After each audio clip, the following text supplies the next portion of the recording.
Falamos ao vivo aqui da sala de sessões da primeira turma do Supremo Tribunal Federal, onde você acompanha a partir de agora a transmissão ao vivo da audiência pública sobre o preço mínimo de frete de caminhões. Relator das ações diretas de inconstitucionalidade 5956, 5659 e 5964. Ministro Alexandre de Moraes, ministro do Supremo Tribunal Federal. Dr. Paulo Gustavo Gonet Branco, subprocurador-geral da República. Ministra Grace Mendonça, advogada-geral da União. Com a palavra, o senhor ministro Luiz Fux, ministro do Supremo Tribunal Federal e relator das ações diretas de inconstitucionalidade 5956, 5959 e 5964. Podemos sentar, por favor.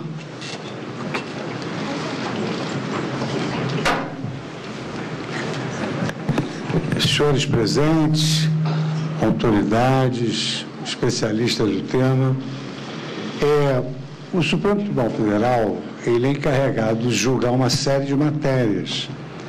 E há matérias que reclamam uma expertise maior, porque, muito embora os juízes tenham de ter um conhecimento enciclopédico, algumas matérias escapam a esse conhecimento enciclopédico.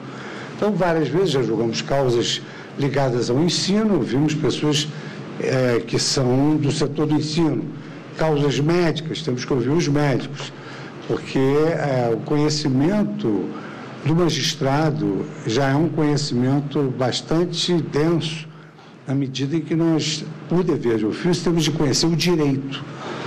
E o direito positivo hoje no Brasil, ele tem mais de quase 14 mil leis, com artigos, incisos e etc., e isso representa milhões de artigos. Então, a matéria, digamos assim, uma matéria interdisciplinar, sempre é bom nós ouvirmos os especialistas, exatamente porque hoje, num Estado democrático, há uma sociedade participativa também na deliberação dos problemas sociais e dos problemas econômicos.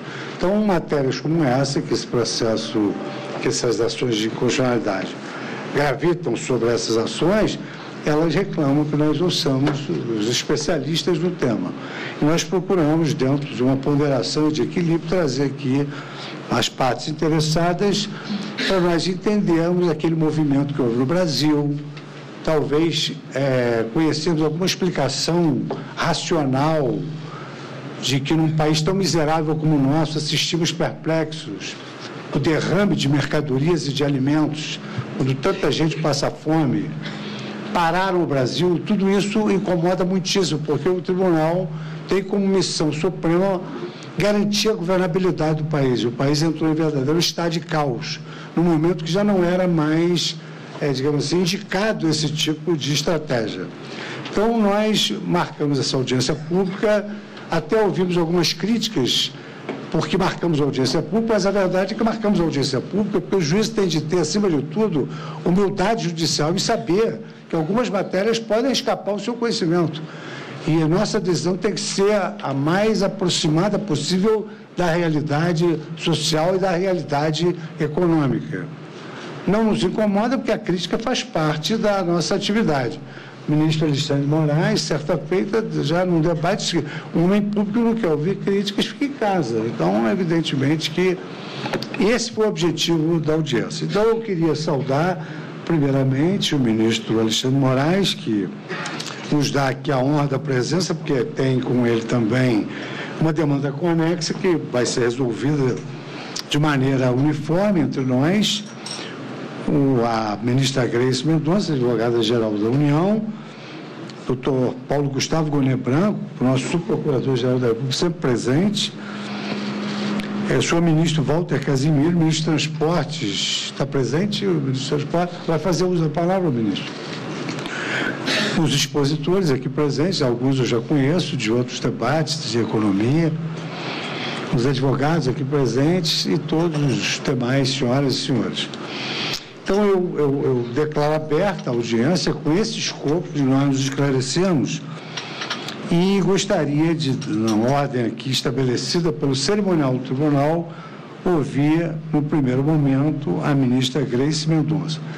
A audiência pública, ela tem de ser realizada num prazo razoável para que a nossa capacidade de apreensão de matérias tão específicas esteja rígida. Então, por isso é que há um prazo, não é uma sustentação oral sem prazo, há um prazo estabelecido pelo cerimonial, se não me engano, são 10 minutos para cada expositor, para fazer uma colocação, digamos assim, temática. Porque o direito, por dever de ofício, nós sabemos. Então, a sustentação aqui dos senhores, a fala será uma fala dessa área interdisciplinar que está conectada com as questões jurídicas aqui travadas.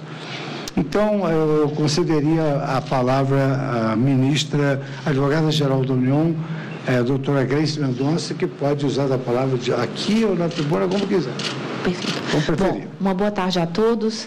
Eu quero iniciar saudando o eminente ministro Luiz Fux, relator das ações, igualmente saudando o ministro Alexandre de Moraes, que também tem se dedicado a esse tema, saudar o subprocurador-geral da República, doutor Paulo Gone Branco, e saudar todos aqui presentes, técnicos, autoridades, todos aqueles que representam também aqui os profissionais autônomos, os caminhoneiros, e quero iniciar parabenizando o ministro Luiz Fux por essa iniciativa, porque se trata, na verdade, ministro, não apenas dessa humildade institucional, de se ouvir, mas, em especial, a importância de se ter um diálogo cada vez mais próximo entre o Supremo Tribunal Federal e a sociedade.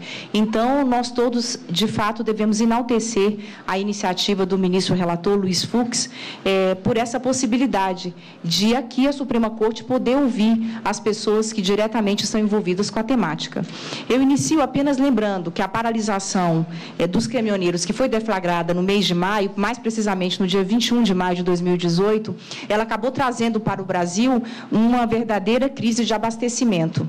E na pauta, a pauta de todo esse movimento, um dos pontos centrais, que objeto de reivindicação, era justamente a necessidade de se ter o estabelecimento de uma política de preços mínimos para o frete. Essa pauta, inclusive, já tinha sido objeto de diálogo entre o setor e o poder público no ano de 2015. Inclusive, já havia projeto em andamento perante o Congresso Nacional, quando, então, sobreveio a paralisação.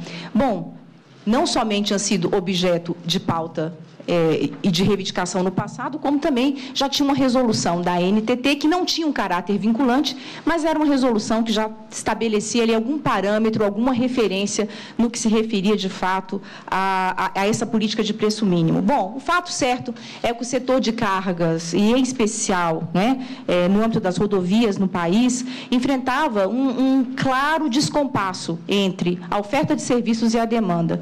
Tudo isso acabava gerando para o setor uma realidade muito clara de preços e de valores subestimados nessa relação de trabalho. Ou seja, o mercado, na verdade, vinha já padecendo de algum tempo de distorções de mercado que acabaram impondo ao poder público uma ação voltada, de fato, a corrigir ou minimizar essa distorção de mercado, por uma razão muito simples.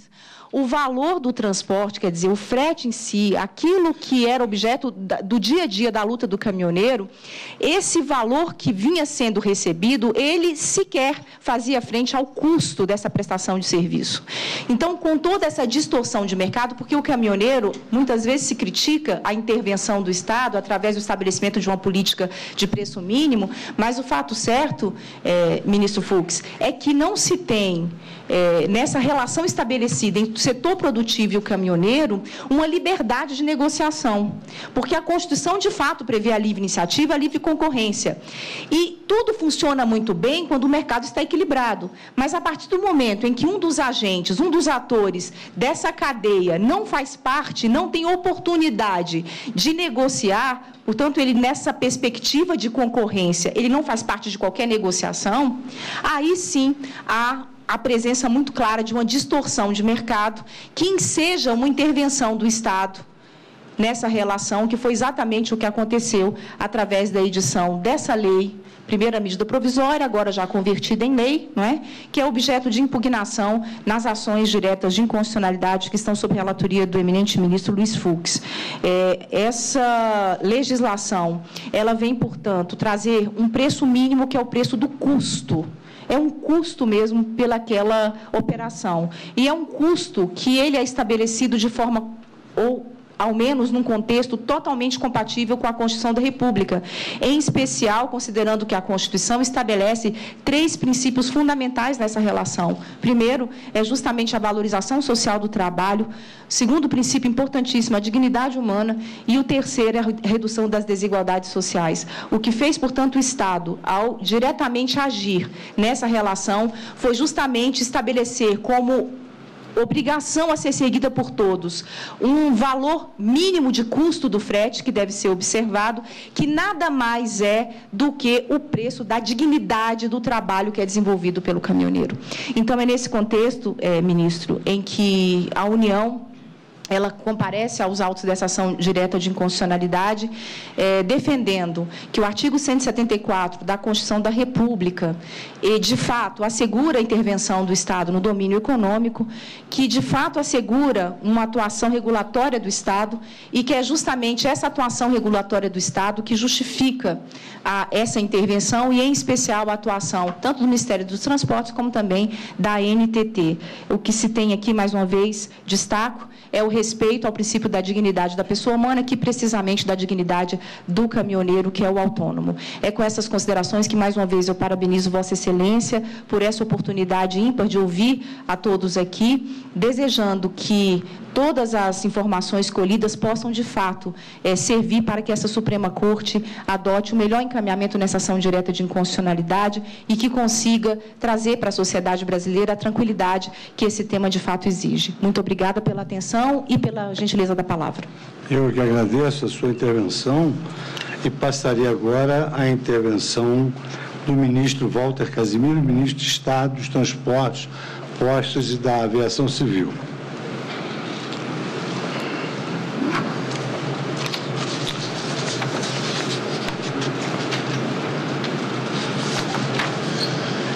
Boa tarde a todos. Quero cumprimentar o ministro Luiz Fux, preside esta audiência pública, cumprimentar, da mesma forma, o ministro Alexandre de Moraes, cumprimentar a ministra Grace Mendonça, cumprimentar o nosso secretário da Função Constitucional, Procuradoria-Geral, Paulo Gonê Branco, cumprimentar a todos aqui presentes. Bom, como foi bem colocado pela ministra Grace, o Ministério dos Transportes editou a medida provisória, atendendo uma das reivindicações colocada pelo movimento dos caminhoneiros autônomos, e editou com a certeza de que, conforme foi colocado pela ministra Grace, havia uma distorção nessa questão da contratação do frete, principalmente quando se referia à questão do caminhoneiro autônomo. Em diversas discussões, o Ministério dos Transportes já tinha trabalhado numa tabela de referência que era publicada no site da Agência Nacional de Transportes Terrestre, como uma tabela de referência, até cumprindo com reivindicações do movimento de 2015, feito também por estes caminhoneiros. De certo que essa tabela, como referência, nunca foi observada, porque não havia nenhuma vinculação ao transportador, ao contratado e ao contratante de segui-la. Por isso, a reivindicação agora, nesta última greve, foi tão incisiva por parte dos caminhoneiros, para que pudesse ser uma tabela, um preço de referência mínimo. Isso não quer dizer que é um preço que tem que ser seguido, né, por quem está contratando ou por quem está sendo contratado.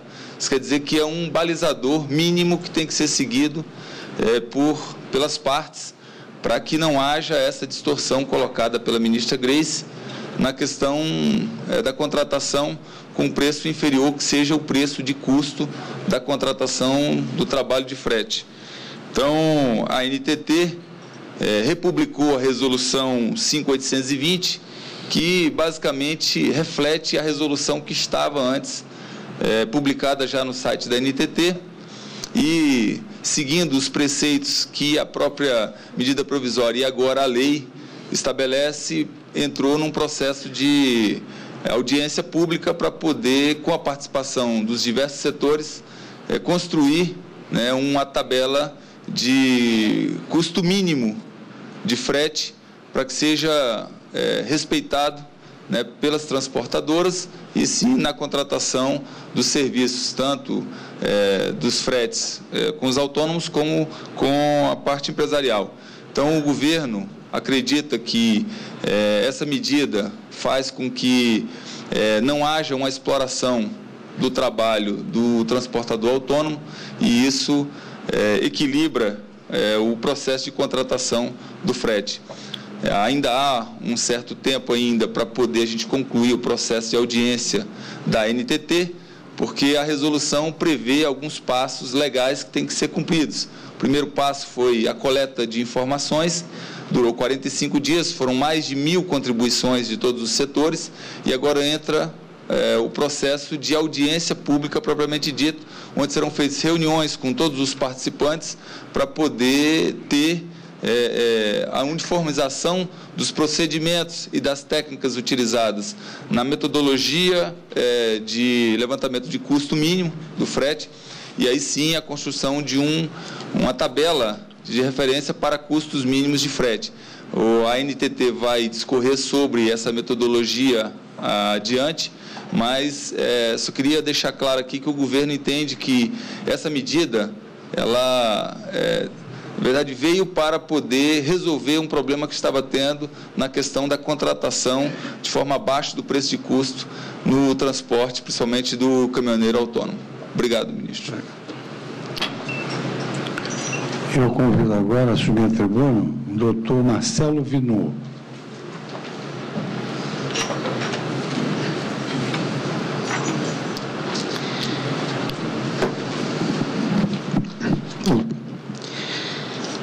Gostaria de cumprimentar o ministro Luiz Fux, também o ministro Alexandre de Moraes, a ministra Gleice Mendonça e o ministro Walter Casimiro, em nome dos quais eu cumprimento a todos e da plateia e também os expositores. Bem, a fala do NTT, a qual eu represento, nós vamos trazer alguns caracteres técnicos desde a publicação da medida provisória 832 de 2018, que notadamente foi fruto da negociação do governo para terminar a greve dos transportadores e caminhoneiros. A NTT publicou em 30 de maio a resolução 5820. Essa resolução foi publicada com um prazo de 5 dias para que se fosse já publicada uma tabela de custos de referência. O que a NTT fez em 3 dias, como o ministro Walter já colocou, baseado na resolução 4810, que já previa uma tabela de referência. É óbvio que essa tabela, por ter uma atualização teórica, ela tinha algumas limitações metodológicas, o que levou a NTT a publicar uma nova resolução 5821, em 7 de junho, a qual também foi suspensa por falta de discussão mais ampla com o setor, e a NTT resolveu, nesse inteirinho, abrir uma tomada de subsídio, a tomada de subsídio 9 de 2018, que terminou no início de agosto. Nesse momento atual, a NTT está compilando todas essas informações, como foi dito pelo Ministério dos Transportes. Nós estamos também trabalhando a contratação de uma entidade com notório saber nessa área de preços e transportes, a Fundação Getúlio Vargas, para que auxilie a NTT dentro desse processo de construção de todo o arcabouço metodológico, bem como nas técnicas de fiscalização que vão ter que ser aplicadas. Só alguns detalhes da lei que converteu, da medida provisória que foi convertida em lei, na Lei 3.703, ela estabeleceu a competência da NTT para regulamentar e fiscalizar políticas de frete mínimo. No nosso entendimento, vedou que a NTT possa fazer qualquer celebração de acordo ou convenção, individual ou coletivamente, ou mesmo por qualquer entidade ou representação de qualquer natureza em condições que representem a prática de fretes em valores inferiores aos pisos mínimos estabelecidos na forma dessa lei. A lei também estabelece alguns critérios dessa política de pisos mínimos, tais quais a questão de se observar custos operacionais totais, além de custos referentes a óleo diesel e ao pedágio. Faço uma referência aqui a essa questão de custos operacionais totais. A NTT ela mantinha uma resolução de referência baseada em custos gerais, que seriam os custos universais inerentes a qualquer tipo de transporte. Quando a lei trouxe o advento de custos operacionais totais, isso implica que a NTT vai ter que criar um piso para cada tipo de operação, para que isso reflita o ditame da lei e possa ser efetivamente cumprido, o que, com certeza, vai exigir um esforço técnico mais abrangente. Importante comentar sobre os impactos administrativos dessa política de pisos mínimos já nesse momento. A NTT teve que aumentar em 25% a capacidade da ouvidoria dela a partir do advento da publicação da Resolução 5820.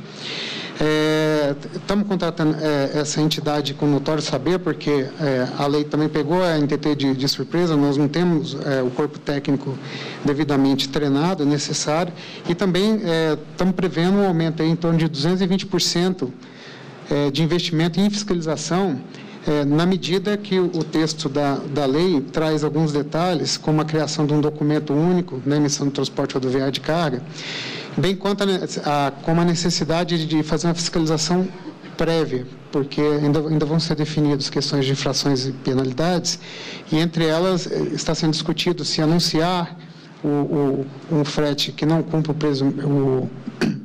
piso mínimo, se isso é uma infração.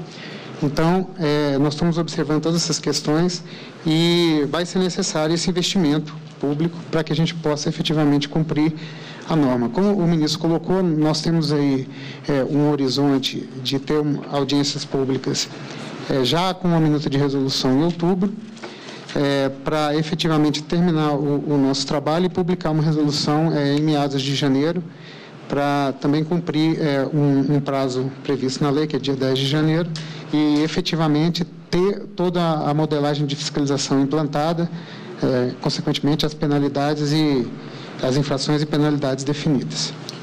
Seria isso. Fica à disposição dos senhores. Obrigado.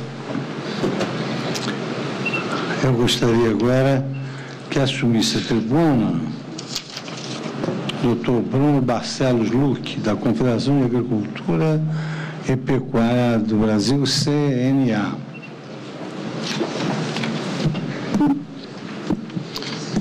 Bem, boa tarde a todos. Cumprimento o excelentíssimo ministro Luiz Fux, o qual externo cumprimenta toda a mesa. Gostaria de pedir ao cerimonial que projetasse a apresentação para facilitar a didática da nossa fala.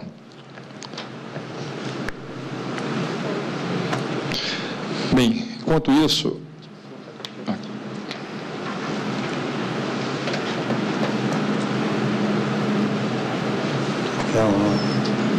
Essa tela aqui, altura.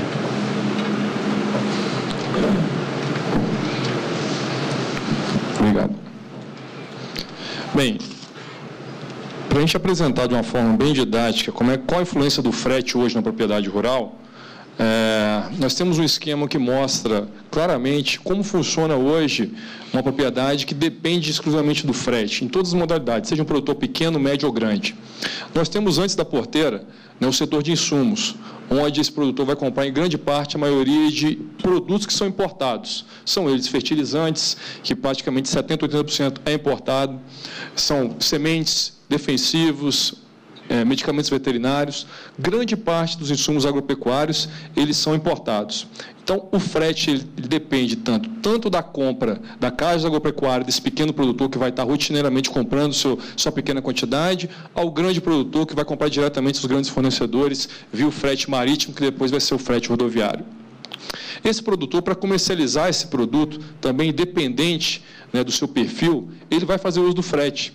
se for um pequeno horticultor, um pequeno fruticultor, ele vai estar comercializando diretamente com as feiras, com os ceasas, e aí o transporte é praticamente semanal, né, para conseguir levar esses produtos com qualidade à ponta. Se for um produtor de grãos, né, das grandes commodities, também ele vai ser altamente dependente de levar esse produto da sua fazenda até o porto, né? Então, em todas as esferas, o produtor depende do frete. Para comercializar esse produto, ele pode fazer uma comercialização direta, ele comprando o insumo, transformando em produto e vendendo diretamente nessas feiras. Ele pode estar associado a uma cooperativa que vai lhe fornecer esse insumo, depois vai comercializar esse produto para ele. Ou ele pode fazer as práticas mais ligadas à barter, que seria uma troca, né, um escambo, vamos dizer assim, de uma maneira bem simplificada, onde o produtor ele vai travar o preço do produto que ele vai vender e converter isso em insumos, fertilizantes, sementes, o que for. Então, hoje, a questão da gente ter uma indefinição do preço do frete prejudica muito essa questão desse mercado futuro. Qual o preço que ele vai trabalhar se ele não tem uma das variáveis que compõem esse preço? E aí, para explicar com mais detalhes, essa próxima lâmina ela mostra que não é o produtor que constrói o quanto ele vai receber, é o mercado, principalmente o mercado doméstico e o internacional, que fala quanto ele tem que receber. Por exemplo, no caso do milho e da soja, o preço é formado fora do Brasil, nas bolsas de Chicago, por exemplo. Quando ele chega no porto brasileiro, ele é descontado o frete marítimo, o prêmio do valor da exportação e a variação cambial. Do porto até a propriedade, que é o valor que esse produtor vai ter que receber, é descontado os custos portuários, né, os tributos, e temos lá o frete, né? É uma das variáveis que compõem esse preço. Então, se o produtor ou a trade não sabe, né, em função dessa indefinição que nós estamos vivendo hoje, dessa insegurança jurídica, qual que vai ser esse preço, não tem como ele comercializar futuramente. Então, isso tem impactado drasticamente os negócios hoje no Brasil. Hoje, o Brasil, o produtor ele tem poucos instrumentos de mitigação de risco, o seguro rural seria um deles, mas apenas 10% da área brasileira é segurada. Então, a venda futura, o barter, são formas que ele tem de travar esse preço e ter estar menos exposto ao risco. E hoje, em função dessa definição, ele não consegue fazer uso dessas ferramentas. Aqui um pequeno exemplo mostrando, antes do tabelamento, qual que era o preço do frete saindo de Sorriso do Mato Grosso ao Porto de Santos, no transporte de soja ou milho de grãos. Era em torno de R$290 por tonelada. Hoje, usando a tabela vigente, esse valor ele chega a aumentar 120%, no caso onde o produtor contratante é responsável pelo frete e retorno, ou 50%. Né? Então, esses são o que a nova tabela tem imposto a esse produtor, a essa dinâmica de mercado. Quando nós pegamos produtos sensíveis, como no caso do milho, né, onde a participação das exportações são grande, às vezes inviabiliza eu exportar esse produto. E aqui tem outro problema. Como o fertilizante ele é todo importado, grande parte dele, eu tenho prejudicado esse retorno, que a transportadora leva o grão e traz o fertilizante de volta para a fazenda. Então, nesse momento, eu tenho prejudicado a chegada do fertilizante na propriedade rural, no momento onde eu começo a plantar a nova safra do ano que vem. Então, eu já posso ter deficiência no pacote tecnológico da próxima safra e comprometer a produção brasileira. Esse outro gráfico é um gráfico muito importante, que aqui eu comprovo com números, né, o impacto econômico que essa tabela tem trazido ao país. Se nós analisarmos aqui o índice de inflação, o IPCA, que seriam essas barras azuis, nós temos como piso, né, da inflação 3%, a meta 4,5%, o teto 6%. Ano passado, graças à super safra, graças à grande produtividade que nós tivemos nas lavouras brasileiras, na pecuária, a inflação, os senhores podem observar pela linha verde do gráfico, ela ficou abaixo, valores negativos. O índice de inflação para os alimentos ficou negativo em boa parte do ano de 2007 e o início de 2017 e o início de 2018. Com isso, a inflação ano passado ela foi abaixo do piso, ela foi em torno de 2,96. O ministro da Fazenda teve que pedir desculpa por ter chegado abaixo do piso de inflação. Esse ano, nós caminhávamos muito bem até maio. Índice de inflação em torno de 2,85. Era o 2,86 era o valor que tínhamos até maio no acumulado de 12 meses. Após a greve, após o tabelamento, nos 2 meses subsequentes, o índice de inflação de 12 meses subiu para 4,39 e 4,48 no mês de julho.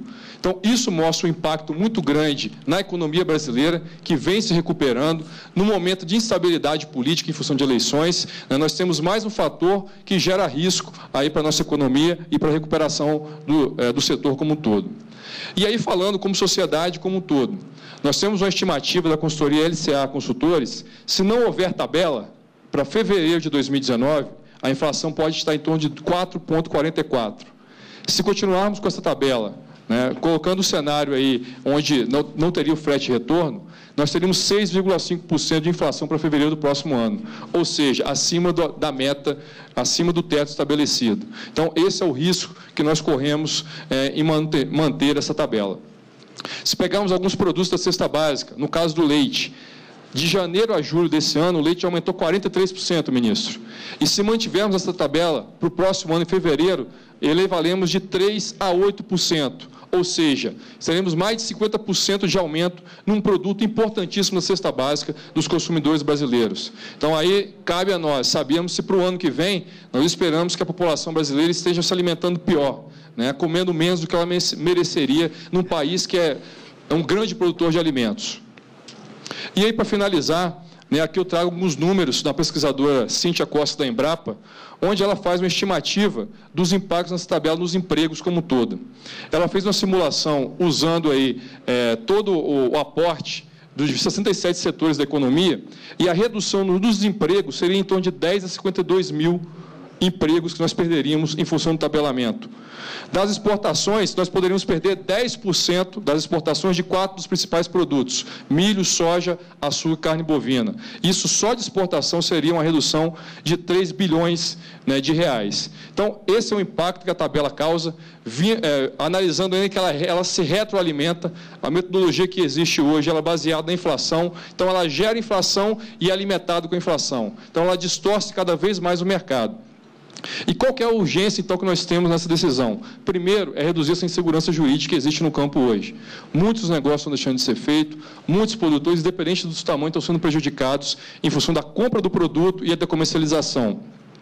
Segundo, qual o impacto se essa decisão não for tomada agora, o impacto futuro? Primeiro, nós vamos ter um grande prejuízo econômico no país, e os índices de inflação mostram isso, e no momento onde nós precisamos ter tranquilidade, né, evitar termos variáveis que vão expor ainda mais o país a riscos desnecessários, que vão prejudicar toda a economia nacional. Então, ministro, fazemos um apelo a essa casa para que não espere o próximo governante, que não espere as próximas eleições, que não espere a próxima semana, que decida sobre a inconstitucionalidade dessa tabela o quanto antes, para que nós seguimos produzindo, né, e dando continuidade ao que nós sabemos fazer de melhor, que é produzir nesse país e gerar divisas e gerar emprego para toda a sociedade. Muito obrigado.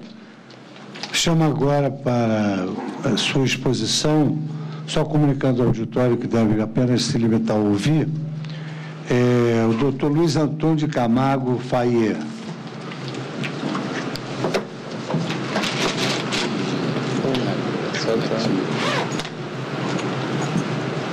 Aqui é a sua passagem, não sou certo. Essa é de cá.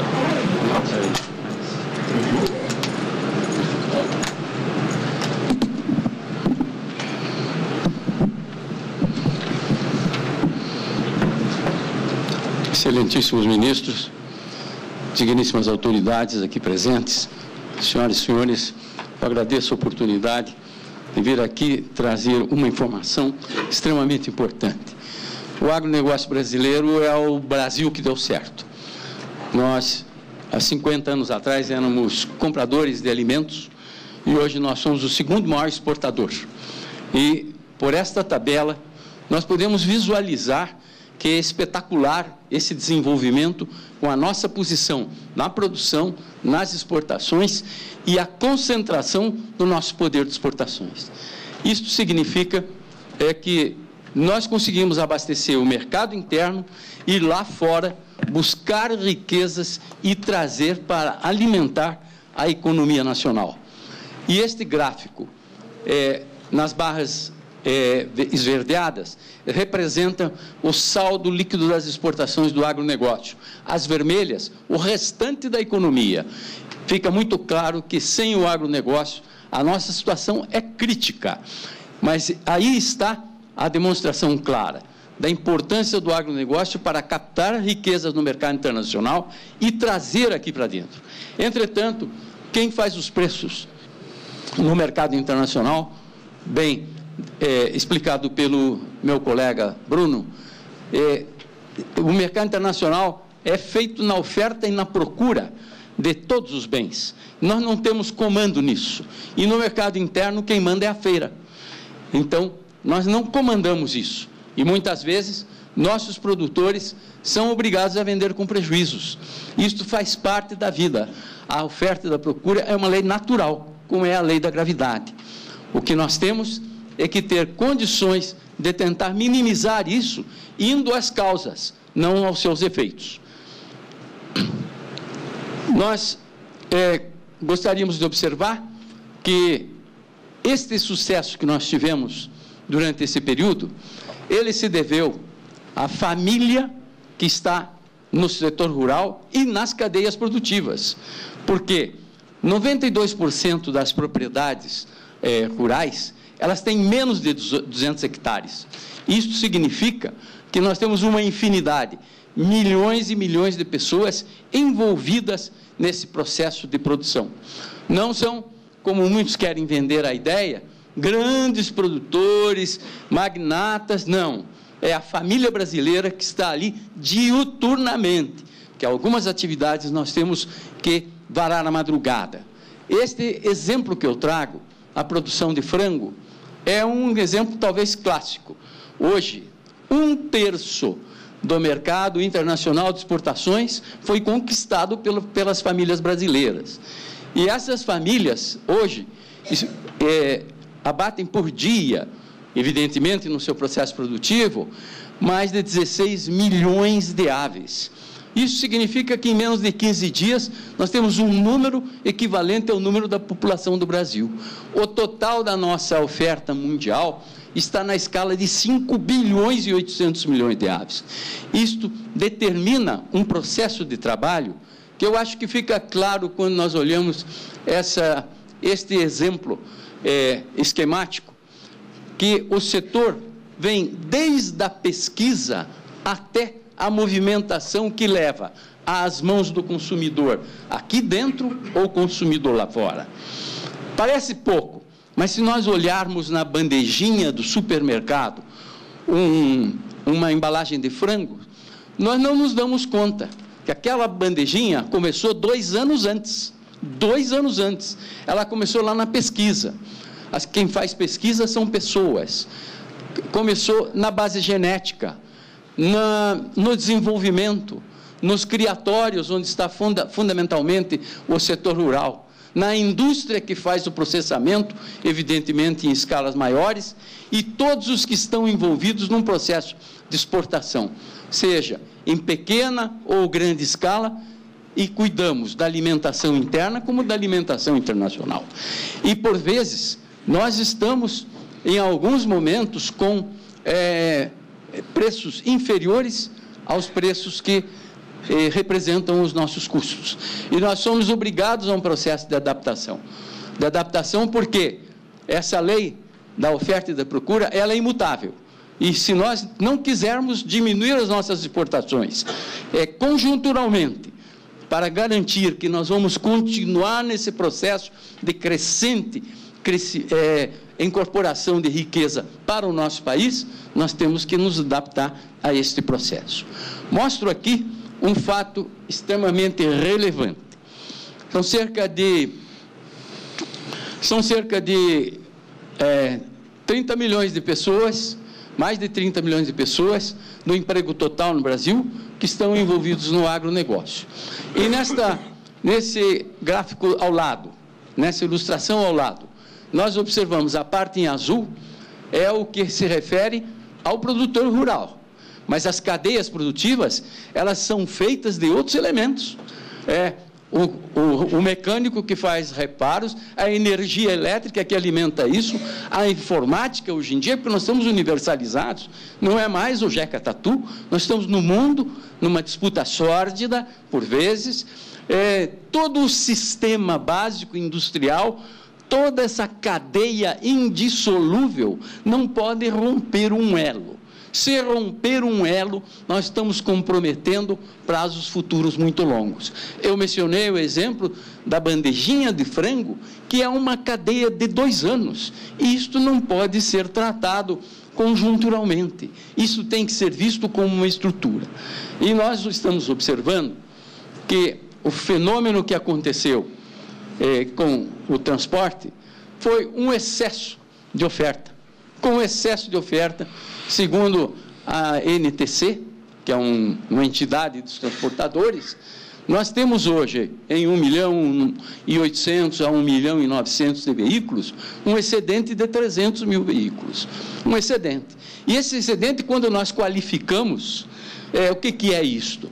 É o veículo que transporta concreto, é que transporta produto frio, é que faz fragmentação nos meios urbanos, transporta carga seca, cargas vivas. Então, há uma dificuldade tão grande nesta consolidação de cálculos de custos, principalmente considerando as questões lá no solo, na região de produção, é tão difícil isso que nós consideramos inaplicável.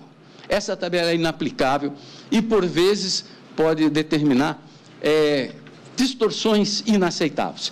Eu observo o seguinte, a tabela que foi publicada recentemente, ela tem erros graves, e eu conheço as pessoas que estão envolvidas nesse processo. Elas não têm essa intenção. Pois bem, transportar explosivos pela tabela atual é mais barato do que transportar soja.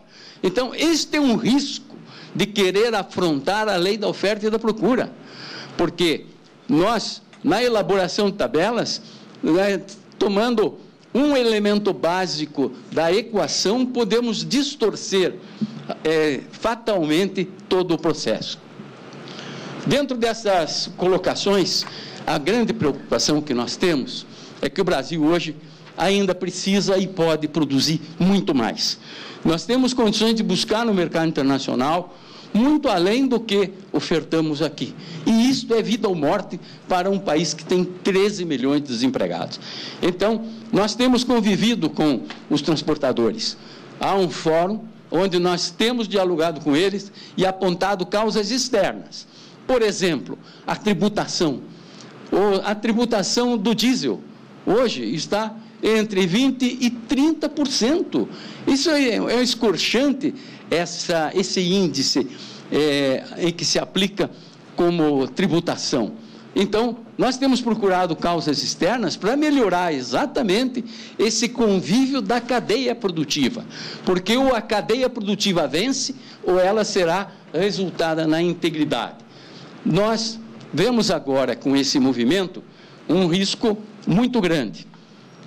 Há uma tendência de aquisição de veículos, há uma tendência de tomar medidas as mais esdrúxulas para tentar ingressar no meio concorrencial. E isso está criando, adicionalmente, para todos nós, e olha, o pessoal do campo, do modo geral, ele não tem uma formação educacional muito elevada. São pessoas simples, que entendem daquele seu dia a dia. E elas enfrentarem negociações de tabelas complexas e submeter-se a multas, a responsabilidade solidária, é uma coisa inaceitável. Então, a instabilidade jurídica que tomou conta do país é para nós fatal. Eu, finalizando, diria o seguinte: não adianta nós imaginarmos uma medida extrema estabelecendo um valor fixo, tem que ser por aquele valor, porque se nós temos um mercado menor, alguém vai ficar de fora. Esse que ficar de fora terá renda zero, que é muito pior do que transitoriamente ter que vender um pouco mais barato, como todos nós somos obrigados a fazer no enfrentamento do dia a dia. O que eu peço, Excelência, é que nós tomemos uma decisão urgente pela opção pela lei da oferta e da procura para retomarmos, porque esses 2 anos, por exemplo, da cadeia do frango, eles estão temerosamente sendo reduzidos. Essa redução tem um reflexo que hoje não se pode mensurar, e nós precisamos fugir desse atraso. Nós precisamos avançar, e nós vamos avançar mexendo em outros aspectos, na infraestrutura, tudo isso, para melhorar a nossa competitividade e ganhar mais mercado, porque é isso que vai assegurar para todos nós dias melhores. Muito agradecido pela atenção de todos. Eu convido agora o doutor Armando Manuel da Rocha Castelar Pinheiro.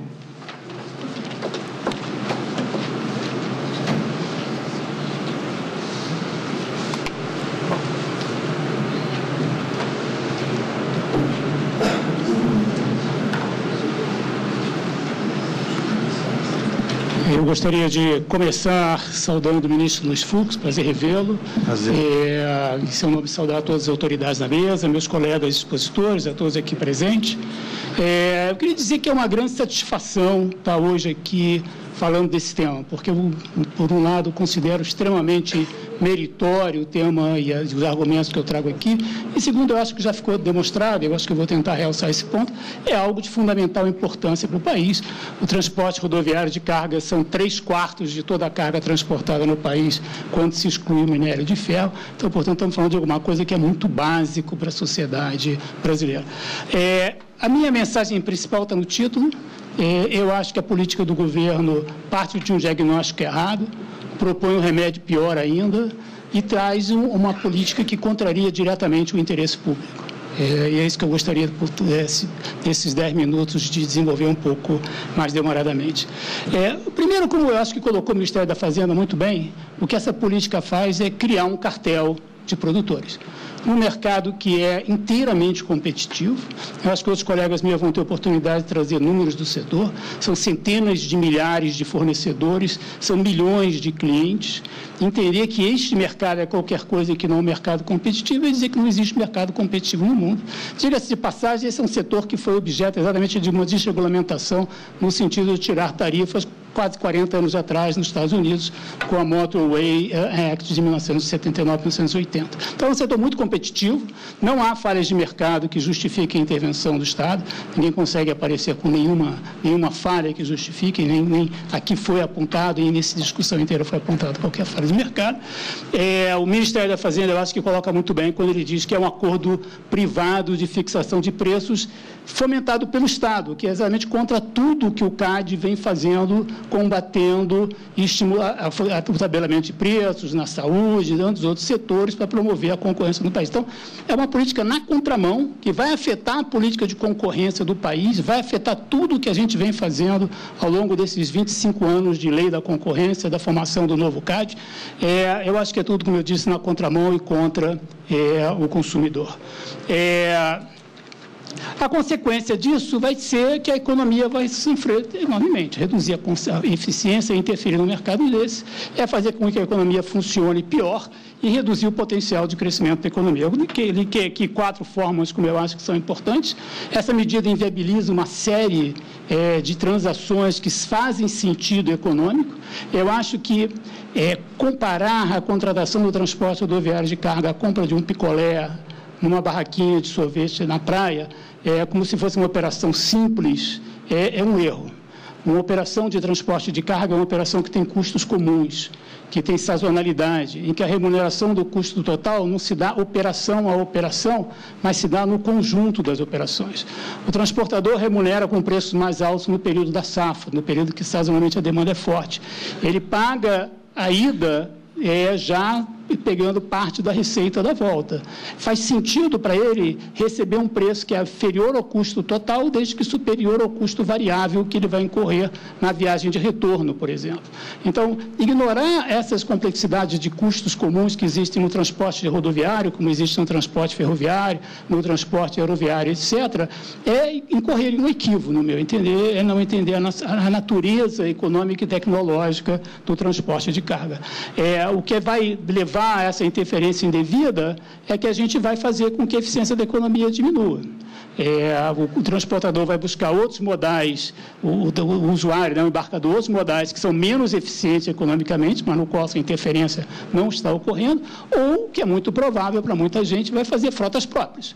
O próprio transportador vai lucrar mais, sendo ele a transportar, do que contratando por esse preço no mercado, e aí a gente vai ter uma ineficiência, quer dizer, o que não faz sentido econômico vai fazer sentido financeiro para o contratante, porque a interferência do Estado está mudando os incentivos da economia. As estimativas mostram que são números altos. Os números mostram que o aumento de custos para a empresa, no total das empresas, gira na faixa de 53 bilhões de reais por ano. Isso é 0,8% do PIB. Isso é mais que 1,5 vezes tudo que o país investe em infraestrutura logística por ano. Infraestrutura logística aí não é só rodoviária, é ferroviário também, aeroviário, portos, hidrovias, assim, etc. Então, é um número de significância. Os impactos em cadeias são muito fortes. Eu tenho aí alguns números apresentando em algumas cadeias, a maioria cadeias agrícolas, mas esse fim de semana também saiu uma pesquisa ampla da Confederação Nacional da Indústria, mostrando que na indústria os impactos são muito fortes. Não tive tempo de mandar o PowerPoint semana passada, eu teria incluído, mas na indústria as estimativas são de 12% ou mais, em algumas cadeias ainda mais forte. É importante realçar que esse custo não vai ser pago igualmente por todo mundo. Obviamente, a maior parte desse custo vai ficar com os consumidores. É importante saber que vai ficar com os consumidores mais pobres de maneira desproporcional, porque afeta especialmente os alimentos, e os alimentos têm um peso muito maior na cesta de consumo dos mais pobres do que dos mais ricos.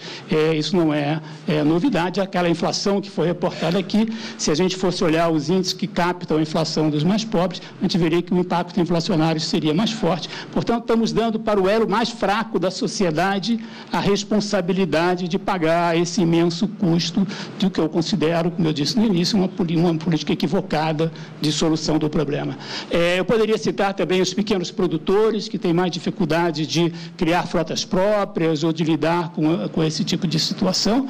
E poderia citar, por exemplo, regiões diferentes do Brasil. O Nordeste, por exemplo, é uma região que se beneficia muito desse frete de retorno, que ele consegue contratar mais barato, porque quando o Sudeste manda uma quantidade maior de cargas para o Nordeste, o Sudeste paga parte da conta que o Nordeste poderia usufruir do valor que ele poderia usufruir, mandando por um preço menor, por um frete mais baixo no tráfego de retorno. Agora não, ele vai ter que não apenas pagar integralmente o custo do Nordeste para o Sudeste, mas veja só, vai ter que pagar também de volta o custo do Sudeste para o Nordeste, porque tem que pagar o frete de volta também. Obviamente que, para muita gente que não vai poder arcar com esse custo, a única solução vai ser a informalidade. Uma informalidade que já em algum grau vem do setor, está em geral associada a maior risco de acidentes, a maior poluição. Isso vai tender a aumentar. Eu coloco, em primeiro lugar, ali uma citação do ex-ministro Delfim Neto, que eu acho que consegue sempre resumir essas questões com muita ironia, mas não é só o ex-ministro Delfim Neto que aponta para essa realidade. Eu trago aqui o depoimento da própria NTT. A NTT coloca ali, está entre aspas, que criar esse tipo de tabelamento vai gerar um mercado negro. Um mercado negro que a NTT, com seus 800 fiscais, não tem condição de fiscalizar.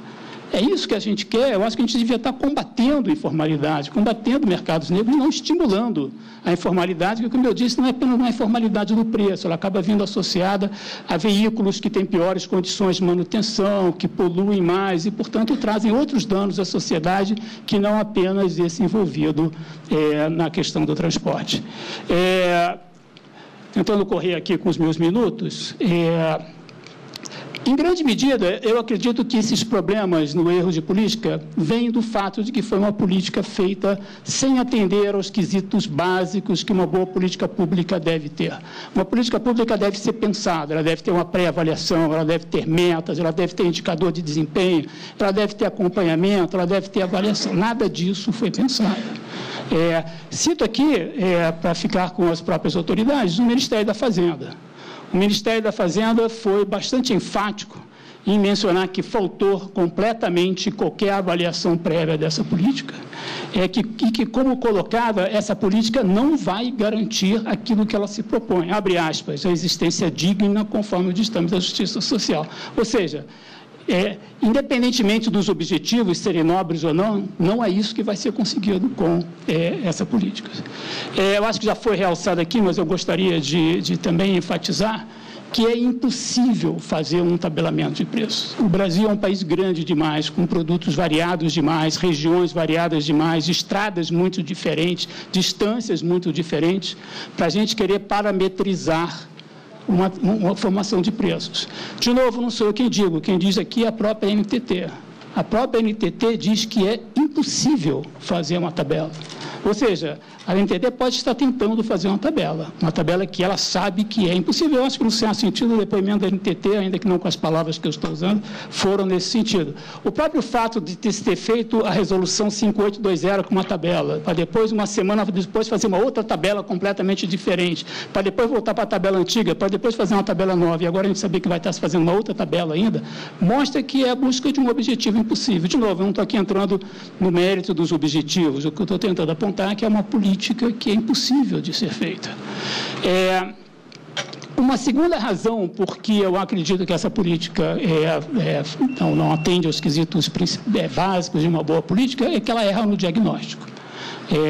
A política, eu acho que foi muito incentivada pelo aumento do preço do diesel, que foi no casamento de a desvalorização do real com o aumento do preço do petróleo, mas o que acontece basicamente nesse setor e como reagiu foi a demanda caiu no momento em que a oferta tinha crescido muito. Por isso, eu acredito que essa política vai, de fato, piorar o problema, porque ela vai tender a surgir mais oferta de caminhões com frota própria, oferta de mais gente, e vai reduzir a demanda, porque a gente sabe que sempre quando a gente aumenta o preço, a demanda cai, porque muita gente não pode pagar. Eu vou pedir desculpa, eu vou correr um pouquinho aqui, que o meu tempo está esgotado. Nesse sentido, eu gostaria de enfatizar como faz o Ministério da Fazenda nessa situação, que essa não é uma política que atende o interesse público. Eu acho que isso é importante estar frisado, porque eu acho que, no fundo, é disso que a gente está conversando aqui, em buscar o interesse público. Portanto, concluo com o ponto que eu acho que o tabelamento deve ser abandonado. Eu acho que o mercado deve se permitir que o mercado funcione livremente. Não fazer isso e manter o tabelamento, eu acho que vai ser estimular a informalidade, estimular o descumprimento da norma e fomentar a insegurança jurídica, que eu acho que é uma coisa que vai ser muito ruim para um setor que, como eu disse no início, responde por 75% de toda a carga transportada no Brasil quando se tira o minério de ferro. E, por fim, aqui eu concluo, é importante saber que existem outras formas melhores de fazer política para se atacar esse mesmo problema. Então, não é uma questão de ignorar o problema, é uma questão de fazer políticas de qualidade para atacar o problema que se coloca. Muito obrigado, desculpe ter passado uns minutos aí do tempo. Convido agora o doutor Luiz Henrique Baldez para fazer uso da palavra.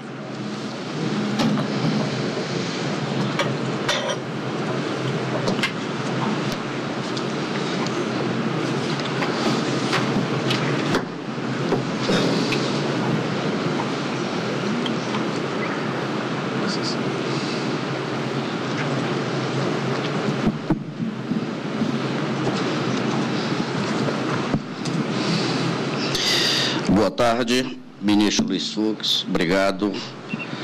Inicialmente, eu quero tomar a liberdade de deixar bem clara a posição sobre a inviabilidade técnica e operacional de um tabelamento de fretes, objeto da Lei 13.703, advindo da MP 832. Nós entendemos que não há forma conceitual, metodológica e operacional que permita elaborar e implementar uma tabela de fretes rodoviários que tenha mínima aderência às inúmeras variáveis e peculiaridades como possui o setor de transporte rodoviário de cargas. E eu explico. No mercado brasileiro de fretes rodoviários, não há posições dominantes nem no lado da oferta do transporte, nem no lado da demanda pelos embarcadores. Não existem falhas de mercado. Não existem barreiras à entrada e à saída de participantes. Não há concentração de poder econômico. Os demandantes de fretes são absolutamente atomizados. Não existem razões objetivas que justifiquem uma intervenção como este tabelamento. No Brasil, são transportadas cerca de 2 bilhões de toneladas por ano, sendo 65% por rodovias. Para atender este imenso volume de produtos, existe no mercado 1,8 milhão de veículos, sendo 60% pertencentes à empresa e 40% aos transportadores autônomos, segundo o registro da NTT. São 680 mil caminhões de autônomos divididos em 2 grupos distintos. um grupo que congrega cerca de 30% que utilizam veículos de pequeno porte nos serviços de coleta e entrega urbana, percorrendo distâncias curtas de até 300 quilômetros. E um outro grupo que congrega 70% operando com grandes volumes e distâncias acima de 300 quilômetros. Já do lado das empresas, estão alocados 1,1 milhão de veículos de grande porte que também podem ser divididos em dois grupos. Aqueles que utilizam os veículos de forma compartilhada por vários embarcadores, com o uso de grandes estruturas de apoio às suas operações. E aqueles que utilizam seus veículos de forma dedicada por viagem. Estes 4 grupos distintos de transportadores interagem permanentemente entre si e com o mercado de embarcadores. Neste mercado, as empresas podem subcontratar outras empresas menores ou autônomos. Estes autônomos também podem contratar direto outro autônomo, criando desta forma um mercado complexo, com peculiaridades absolutamente diversificadas, impossível de ter suas relações comerciais resumidas a uma tabela.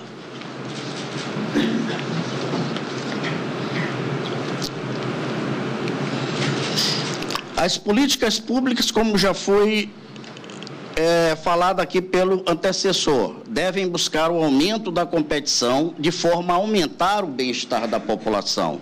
E com a publicação desta lei, o Executivo atuou de forma contrária aos interesses da sociedade. Os reflexos do tabelamento têm sido desastrosos para a economia, com aumento generalizado de custos e preços.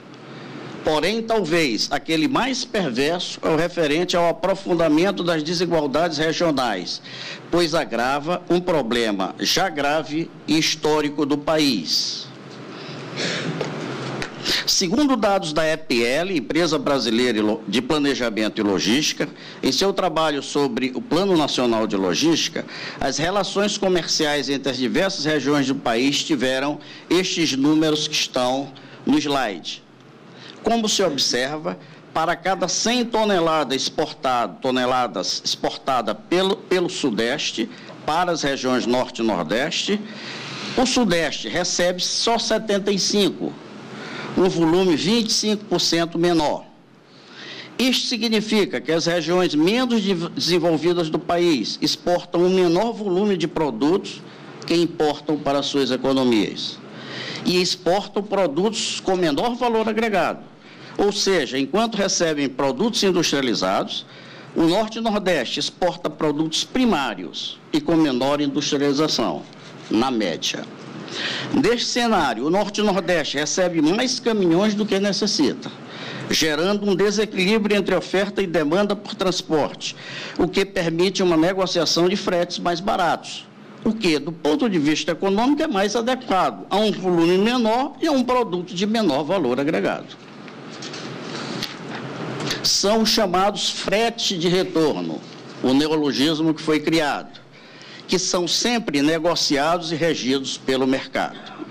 Se estes fretes, por conta de um tabelamento imposto, for equalizado ao frete de chegada na região, verificar-se aumentos entre 70% e 100%, estabelecendo um cenário de desinvestimentos, no qual muitas das indústrias atualmente em operação serão inviabilizadas com redução de produção e até mesmo fechamento de unidades produtivas, com enorme repercussão no nível de emprego.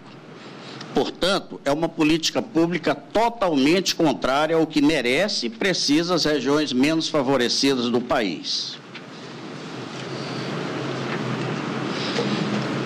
Por outro lado, a infraestrutura rodoviária, fator decisivo para o custo do transporte, também tem suas peculiaridades. Segundo pesquisa da CNT, o Brasil possui cerca de 1,7 milhão de quilômetros de rodovias, sendo que apenas 12% são pavimentadas. Porém, com condições de trafegabilidade absolutamente distintas, se considerarmos os atributos bom e ótimo para ruim e péssimo. Rodar 500 quilômetros no sudeste do Brasil não é a mesma coisa que rodar 500 quilômetros no norte ou nordeste. A pesquisa CNT, há 23 anos sendo realizada com constante atualização metodológica, congrega 70 variáveis e atributos para cada estado da federação. Desculpe, ministro, tomo uma água aqui.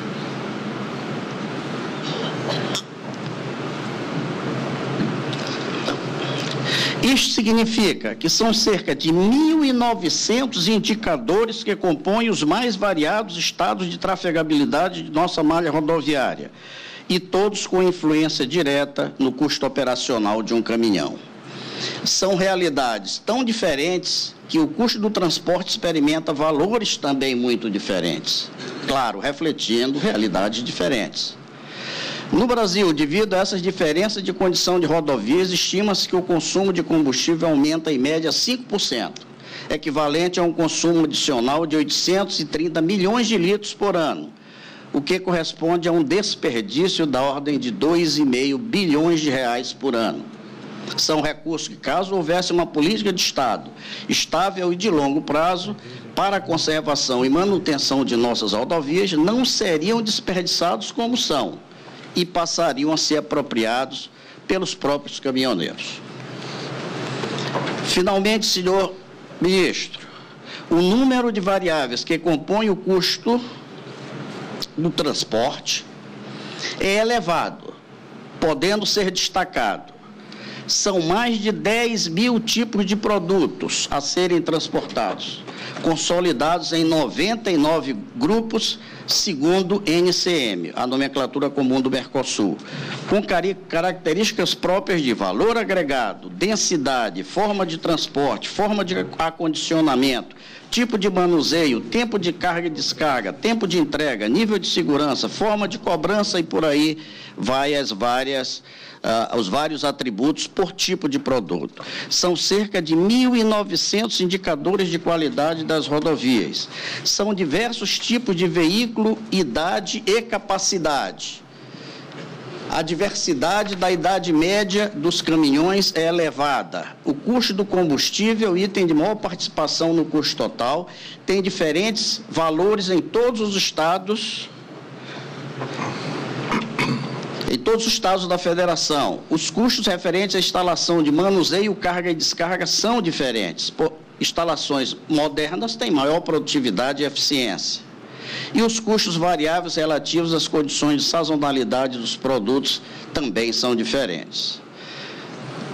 Portanto, as diferenças regionais da infraestrutura, a diversidade de situação de tráfego e as inúmeras variáveis que compõem o custo de transportes demonstram que não existem razões fáticas e objetivas para que um tabelamento de frete rodoviário não tenha alguma consistência técnica e aderência ao mercado. Doutor Luiz Henrique. Sim, pois não. Doutor Luiz Henrique. Desculpe. Só pedindo para o senhor concluir, por favor. Que vou concluir a última frase, ministro. Obrigado. Assim, senhor ministro, afirmo ser impossível a construção desta tabela minimamente lógica, que seja nacional e vinculativa e que tenha características de aderência às peculiaridades do mercado de fretes. E caso seja elaborada e implementada, acarretará graves distorções ao mercado, viabilizará uma política pública contrária ao bem-estar da população e atuará de forma a aprofundar as desigualdades regionais. Obrigado, ministro. Convido agora a subir à tribuna o doutor Dilmar de Léo Cunha Bueno.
Excelentíssimo senhor ministro Luiz Fux, excelentíssimo ministro Alexandre de Moraes, ministra Grace Mendonça da AGU, ministro Walter Casimiro dos Transportes.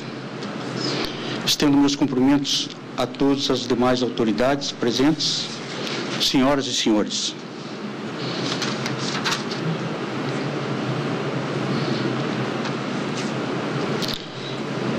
Com todo o respeito aos demais palestrantes, senhor ministro, nós queremos trazer a CNTA, que é a Confederação Nacional dos Transportadores Autônomos, de forma muito mais simplista, mas com uma tradução muito lógica e mais compreensiva do que realmente acontece no mercado de transporte rodoviário de carga e quanto os transportadores autônomos são sacrificados num sistema arcaico que ao longo do tempo foi se instituindo e isolando ele, tirando a sua condição de negociar o frete diretamente com os embarcadores, né, seja da agricultura, da indústria e do comércio.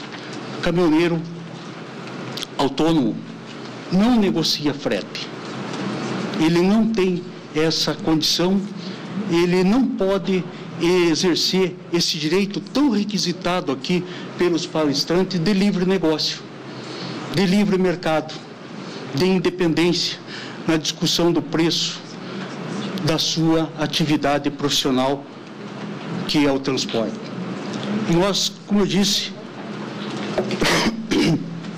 anteriormente, e eu quero aqui registrar antes, senhor ministro, até pela vasta exposição que foi colocado aqui, né, pelos demais palestrantes, o qual respeito integralmente, mas são, no meu entendimento, são profissionais contratados, habilitados a apresentar números e gráficos, né, que o papel aceita tudo, mas a realidade é muito diferente e que nós pretendemos demonstrar aqui, né.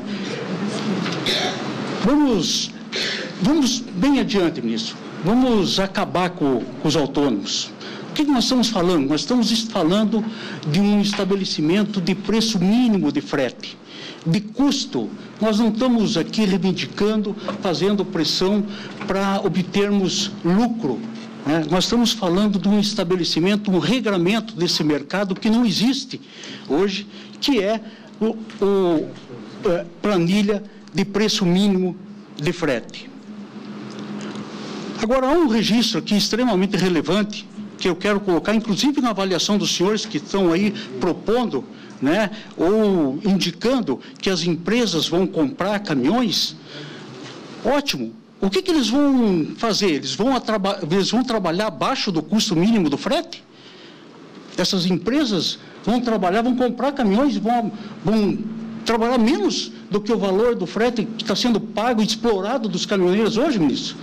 Não é possível, porque os caminhoneiros que têm um valor, um custo muito menor do que se for agregar o das empresas, o valor de patrimônio, sua estrutura física, pagamento de motorista, pessoal, vai ser muito maior.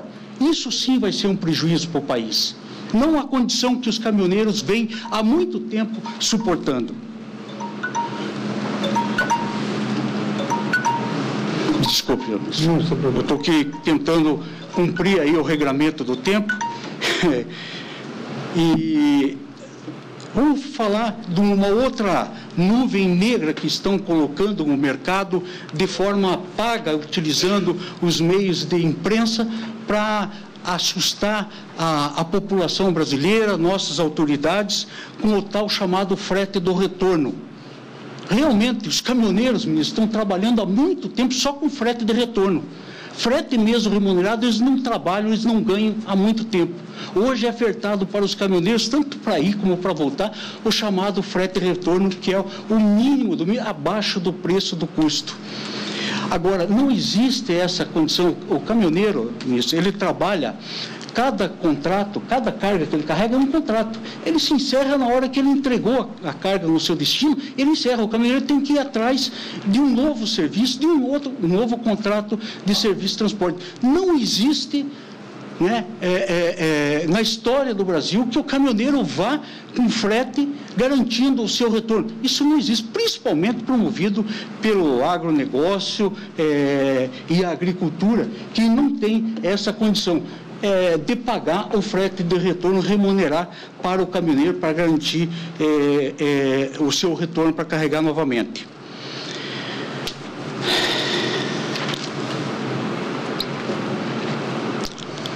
Como eu falei, o caminhoneiro não negocia frete. E aqui eu quero, de forma muito simples, mas prática, demonstrar para os senhores como é que é a vida, como é que é na prática, o que acontece realmente nesse mercado de contratação de frete. E aqui uma exposição muito clara de onde começa o caminhoneiro, que geralmente descarrega nas cidades e vai para pontos de concentração, geralmente postos de abastecimento, onde ele fica parado, né, esperando que apareça alguma carga para ele poder carregar, para voltar embora ou para ir para qualquer outro destino. Nesse meio, sempre de forma ambulante, existem várias pessoas que trabalham como agenciadores de frete. São pessoas anônimas, né, equipadas com um telefone, que têm contato com as empresas de transporte e sabem das informações das cargas disponíveis na cidade. E aí, eles indicam para os caminhoneiros as empresas que têm essas cargas, e ali, o caminhoneiro se interessando por uma carga, ele indica a transportadora que tem a referida carga.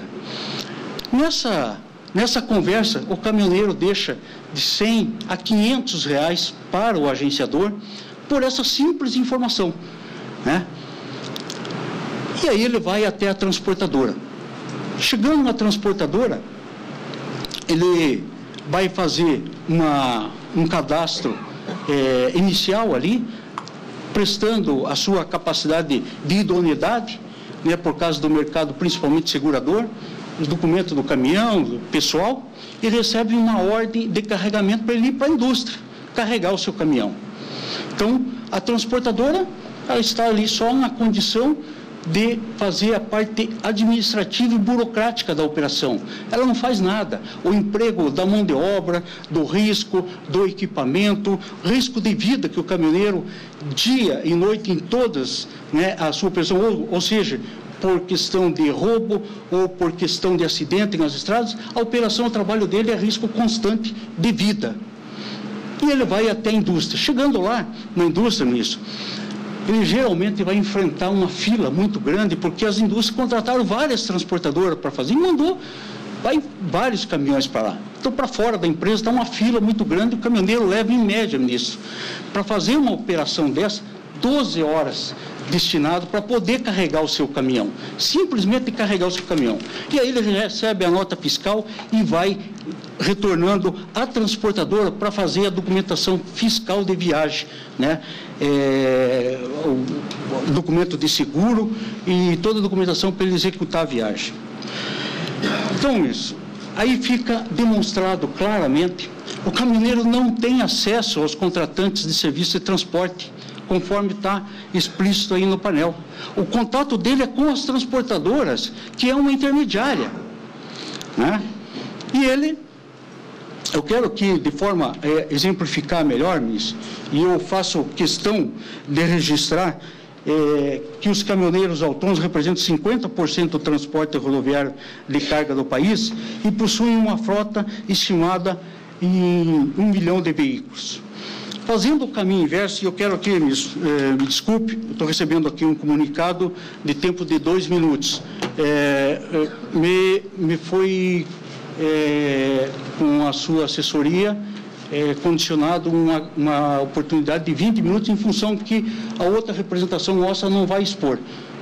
Perfeito? Eu queria manter, nós aqui na Justiça, nós temos que manter a igualdade entre as pessoas que estão no mesmo processo. Como tiveram 10 minutos, os que se inscreveram, o senhor pode concluir um pouco mais, mas quem marca o prazo da exposição sou eu.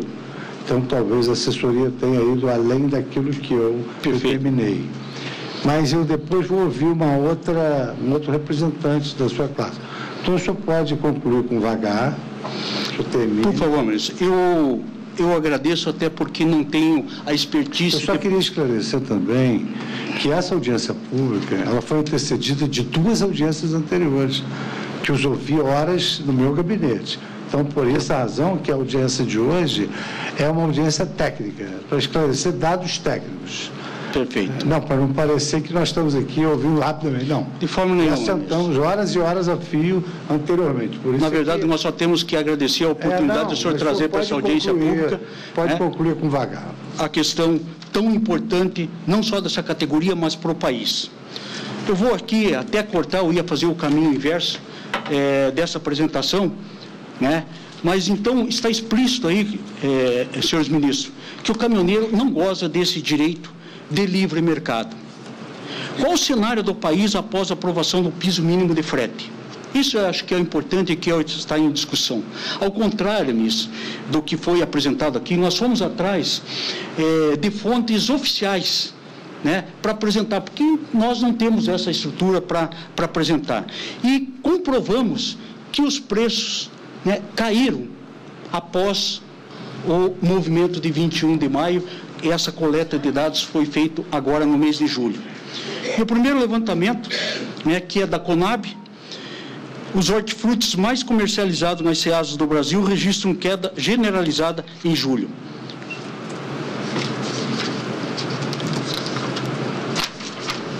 Eu começo aqui com as hortaliças, né?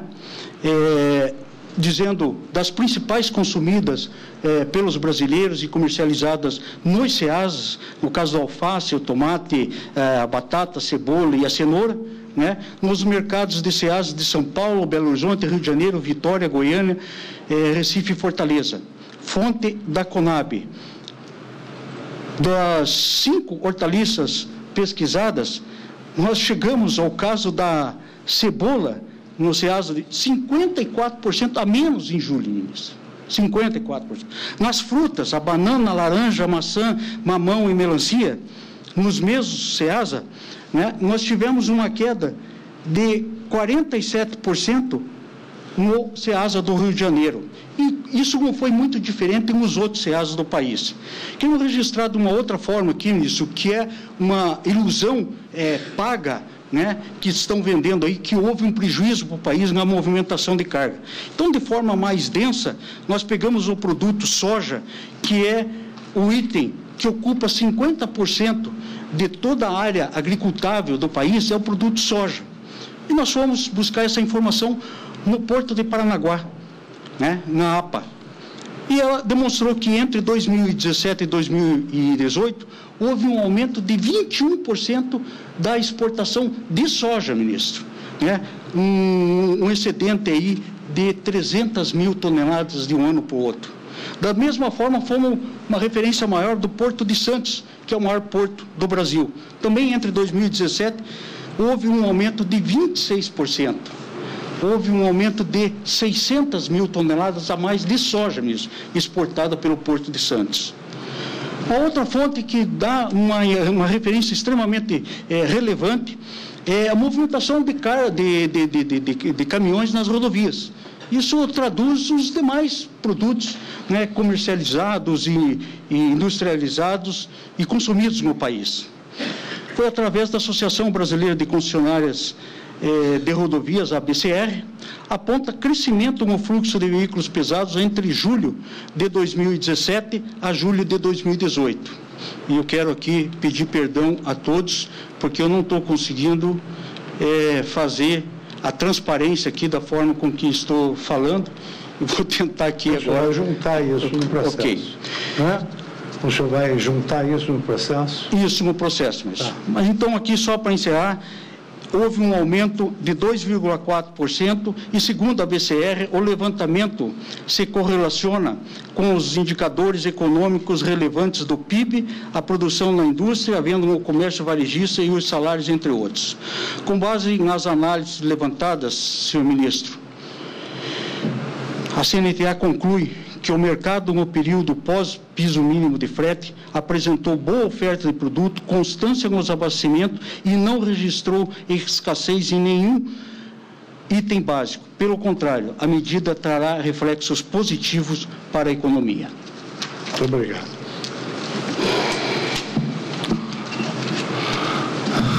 Eu agora convido o penúltimo expositor, Dr. Alexandre Cordeiro Macedo, e posteriormente eu vou ouvir o caso Alberto Littdamer, mas agora eu vou ouvir para fazer exatamente essa equivalência de forças do processo, que é muito importante obedecer. Doutor Alexandre Cordeiro Macedo, tua palavra. Obrigado.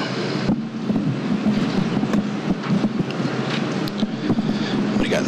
Boa tarde a todos. Excelentíssimo senhor ministro Luiz Fux, excelentíssimo senhor ministro Alexandre de Moraes, excelentíssimo senhor subprocurador-geral da República Paulo Gonet, excelentíssima senhora ministra Grace Mendonça, queria cumprimentar também o ministro do Transporte Walter Casimiro. Bom, eu estou aqui na função, na verdade, de trazer a opinião, não minha, mas do órgão ao qual eu trabalho, que é o CAD, que há muito tempo trata dessas questões de tabelamento de preço, já há mais de décadas. E, para você ter uma ideia, o CAD tem frequentemente condenado esse tipo de conduta, de tabelamento de preço, de indução de conduta comercial uniforme, e a gente tem aproximadamente já 150 casos de condenação com aplicação de multa e outras sanções para esse tipo de conduta. Recentemente, inclusive, a gente tem alguns casos no setor médico, casos no setor de autoescola, agências de viagem e até mesmo de transporte, como foi uma consulta feita pela Sintracom, que é o Sindicato dos Transportadores Autônomos de Container de Itajaí, que culminou numa decisão no CAD, e aqui eu trago trechos do voto da conselheira Paula Azevedo, que disse o seguinte, abre aspas, danosa ao ambiente concorrencial ao reduzir a competitividade entre concorrentes por efetuar o mecanismo de equilíbrio de preços e limitar a possibilidade de barganha de forma a prejudicar os consumidores finais. Essa é a tônica do que diz não só essa decisão, mas todas as outras decisões que tratam do mesmo tema. E, na oportunidade, ela, inclusive, analisou alguns projetos de lei que tinham na Câmara e no Senado, que tratavam do mesmo tema, similar a essa medida provisória. Bom, e isso, por óbvio, segundo o CAD, gera prejuízos para a concorrência, e o CAD tem como objeto final, e aqui não tem lado A nem lado B, mas sim a sociedade brasileira, para tentar demonstrar quais são os prejuízos possíveis dessa medida provisória para a sociedade brasileira como um todo. E aqui o CAD está na defesa da coletividade, conforme diz o parágrafo único do artigo 1º da 12.529, que diz que a coletividade é titular dos direitos garantidos por essa norma, e aí entenda-se o Brasil como um todo, mas, ao fim do dia, os consumidores, que são os mais afetados pelas condutas anticompetitivas que a gente usualmente observa no mercado. Bom, o CAD identifica nesse tipo de tabelamento, de uma maneira geral, que isso, além de gerar prejuízo para a sociedade brasileira como um todo, pode, inclusive, gerar prejuízo para os próprios consumidores. Isso tem um risco real dessa tabela trazer esses prejuízos para os consumidores, uma vez que os próprios clientes podem verticalizar a cadeia e, a partir daí, produzir os próprios, oferecer os próprios serviços. Os preços mais caros, com frete que não obedece à lei da demanda e da oferta, o que acontece é uma esperada diminuição da demanda por esses produtos finais, o que, por óbvio, vai acabar deixando a oferta alta e diminuindo a quantidade de empregos, é o que a gente considera na literatura econômica como a criação de peso morto, acaba gerando um problema de uma maneira generalizada para a sociedade brasileira. A gente tem ainda alguns problemas que podem surgir a partir daí, que é muito fácil de identificar nesse tipo de conduta de tabelamento, que é, por exemplo, a mitigação da liberdade contratual. A gente tem também risco de incremento de custo da cadeia de formação por preço de produto e serviço, redução, por óbvio, da competitividade entre os concorrentes, o que faz com que se estipule um preço supracompetitivo em detrimento da competitividade do preço normal que se estipularia no mercado em virtude da lei da demanda e da oferta. A gente percebe que um tabelamento, em regra, nesses casos, é justamente o Estado intervindo para corrigir uma suposta falha de mercado, mas que muitas vezes está camuflando um excesso de oferta e, portanto, não seria falha de mercado, seria justamente o mercado trabalhando e reduzindo os preços desses serviços. Então, a gente tem uma série de outros problemas, como risco de redução de incentivos à inovação nos mercados, risco de queda da qualidade dos produtos e serviços e risco de desvio da demanda para outros serviços. Portanto, essa proteção acaba, na verdade, gerando, essa tabela acaba, na verdade, gerando uma proteção em relação à margem de lucro dos ofertantes desse serviço, o que, horizontalmente, em um médio prazo, vai prejudicar a sociedade como um todo e também os consumidores. Além do que, tudo isso é agravado porque faz parte dessa negociação da imposição do preço, não só o Estado, mas, sentando à mesa, os próprios competidores, o que tem uma característica de cooperação muito parecida com o modelo de cartelização que a gente vê nos mercados. Bom, para encerrar, ministro, eu gostaria apenas de deixar claro que isso não é só a jurisdição brasileira, a autoridade antitruste da jurisdição brasileira que vem condenando esse tipo de conduta, mas isso é assim no mundo inteiro. Desde 1940, entre 1940 e 1980, com a Reed-Buckle Act dos Estados Unidos, ele já vem condenando esse tipo de atitude, e o Federal Trade Commission vem dizendo que essa intervenção do Estado no mercado de transporte nos Estados Unidos tem gerado uma série de consequências negativas para a sociedade norte-americana. Portanto, na opinião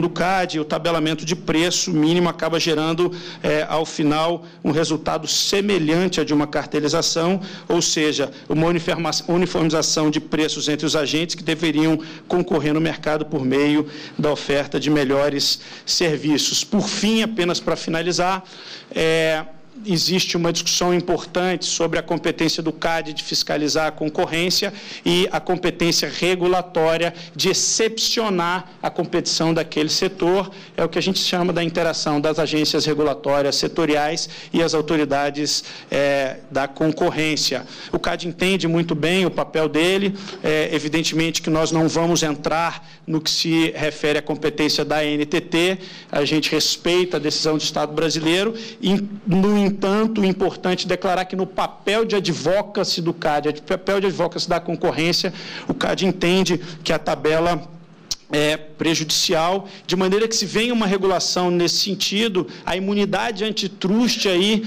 ministro, só se daria pela jurisprudência do CAD, pela jurisprudência das melhores práticas das autoridades antitruste internacionais, quando a gente cumpre aí o requisito da State Action Immunity, que é o requisito, dois requisitos especificamente. O primeiro seria a regulação integral do setor e a capacidade de fiscalização. Estando esses dois elementos, aí sim daria-se uma imunidade antitruste para aquele setor escolhido pela regulação. Eu encerro minha palavra aqui, ministro, e agradeço a oportunidade. Muito obrigado. Eu chamo agora para assumir a tribuna o senhor Carlos Alberto Litt Damer.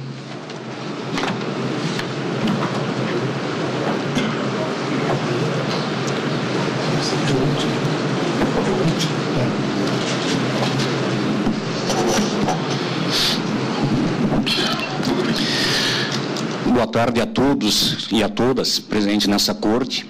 Gostaria de fazer uma saudação especial ao ministro Luiz Fux, ao ministro Alexandre de Moraes, ministra Grace, também Paulo Gustavo, e aos companheiros caminhoneiros que estão em número muito expressivo aqui acompanhando atentamente o que a gente coloca.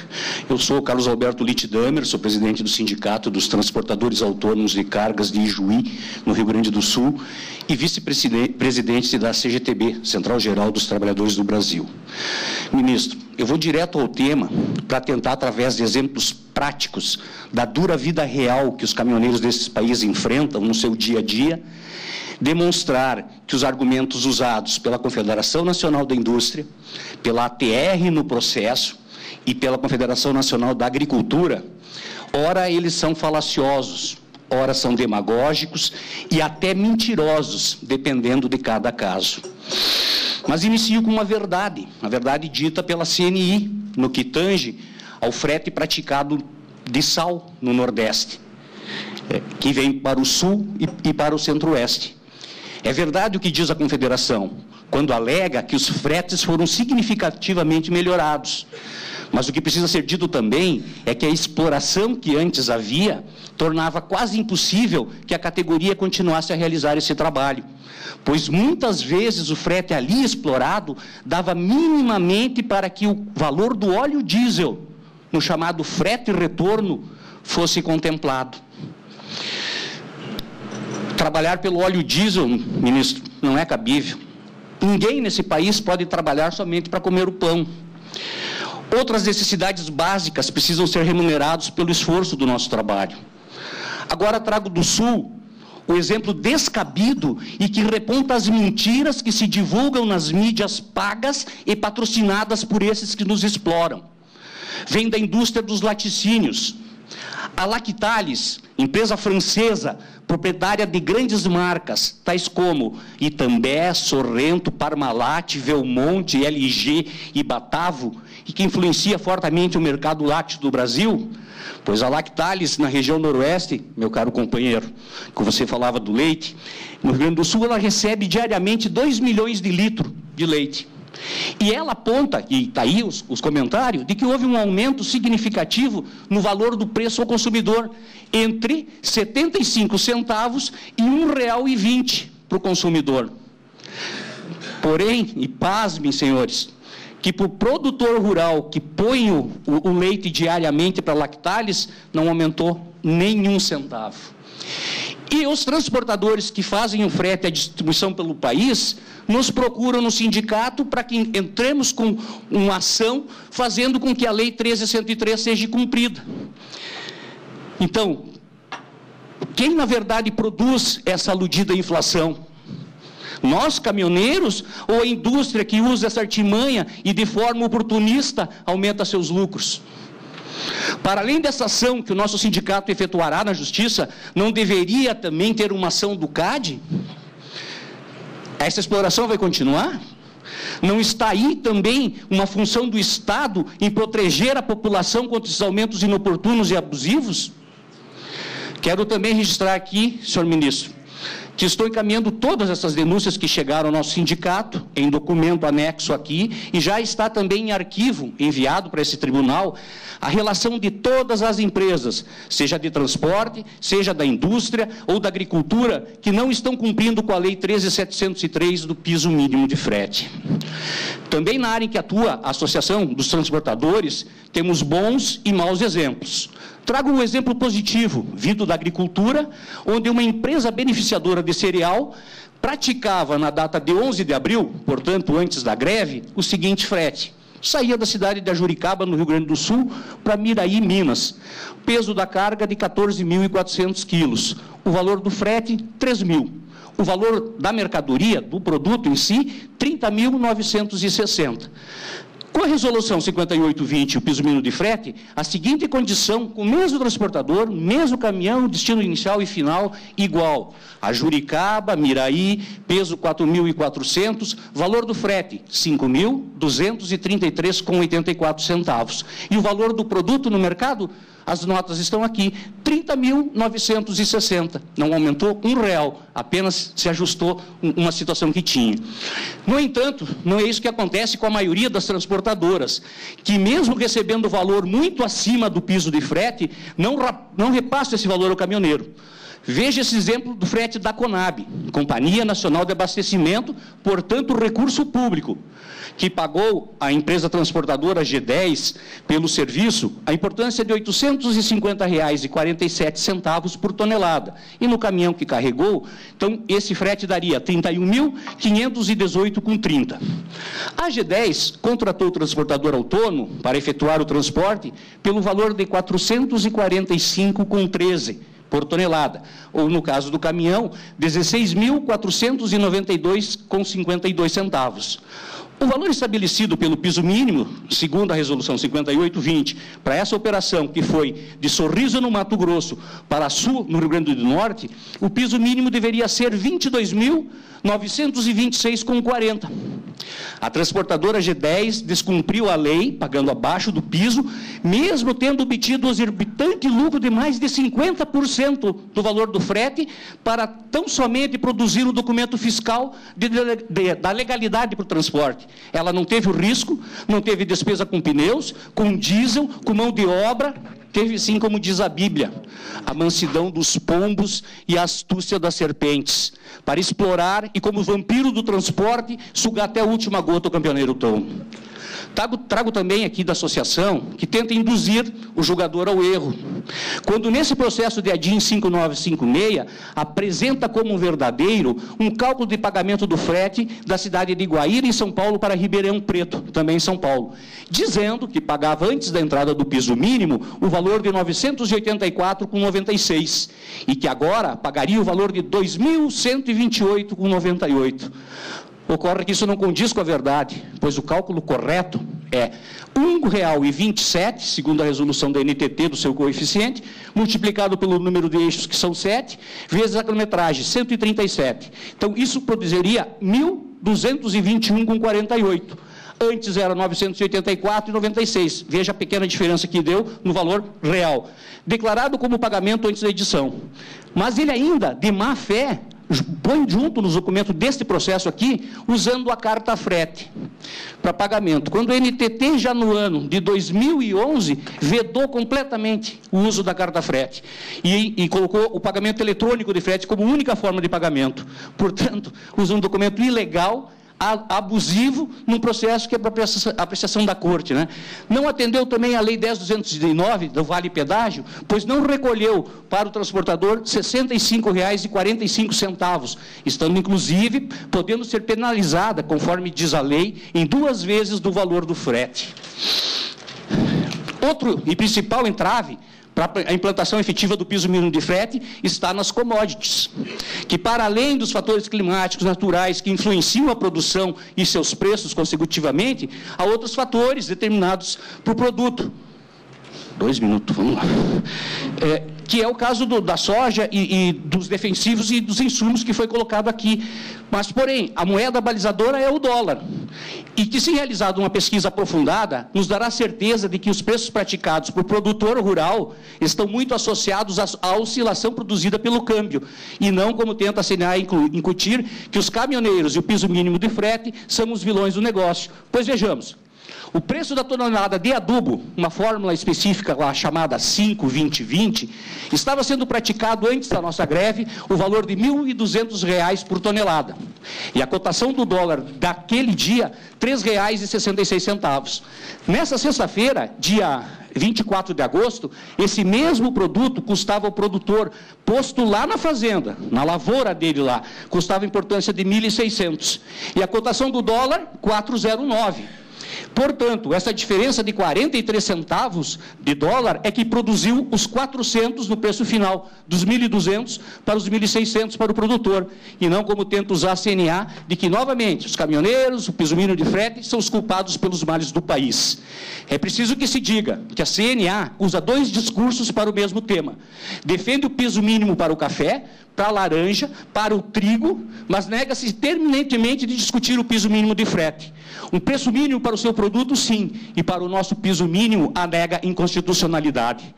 De forma justa, os agricultores pleiteiam e recebem inúmeros benefícios do governo, através de crédito, taxas diferenciadas, prorrogação, planos safras, perdões de dívida. Só agora está circulando 14 bilhões de dívida do Senado, que será dinheiro público que irá para a agricultura. Justamente, correto, nós estamos colocando isso. Mas por que para a agricultura sim e para o transporte não? Por fim, ministro, para concluir, tenho ao longo dessa minha caminhada, de mais de 20 anos, para consolidar dias melhores para as categorias dos transportadores autônomos. Tenho reafirmado diversas vezes, e não há hora mais oportuna, mais apropriada, ministro, para dizer que inconstitucional é a fome. Inconstitucional é não dar garantia de sobrevivência aos seus. Inconstitucional é a exploração exacerbada de uma categoria econômica sobre a outra. Inconstitucional é não oportunizar dignidade ao ser humano. Meu muito obrigado.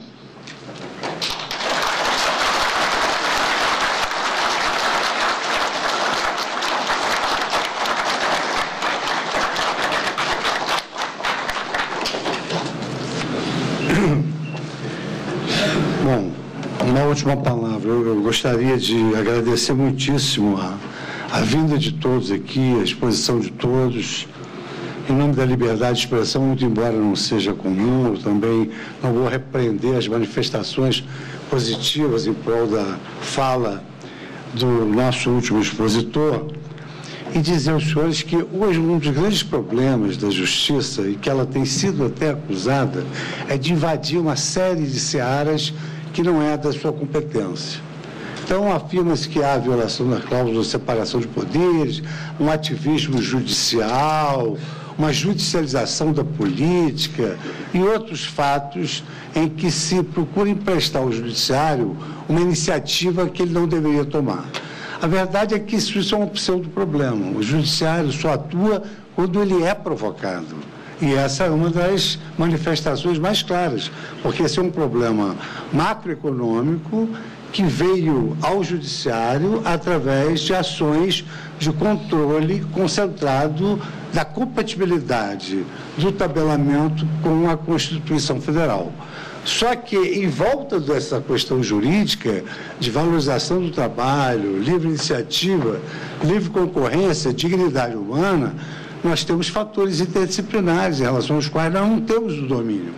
E isso hoje é um problema no mundo inteiro, quando se aduz o problema da capacidade institucional. Quer dizer, o judiciário tem um dos limites da jurisdição das Cortes Supremas é a capacidade institucional de entender os problemas que são extrajurídicos, as externalidades, às vezes negativas, de questões jurídicas colocadas. Então, eu agradeço muitíssimo a presença de todos, porque essa audiência pública trouxe vários elementos importantes de serem ouvidos nesse prazo compatível com a nossa possibilidade de apreensão e sob o contraditório. Todos tiveram a oportunidade de se manifestar. E, em razão disso, eu queria agradecer aos senhores.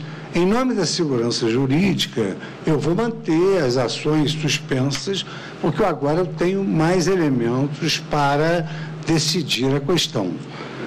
Evidentemente que, conforme aqui foi colocado, além dos fatores, digamos assim, práticos demonstrados, nós temos aqui uma questão de tensão entre dois princípios importantes, que é o princípio da livre iniciativa, da livre concorrência e da valorização do trabalho humano.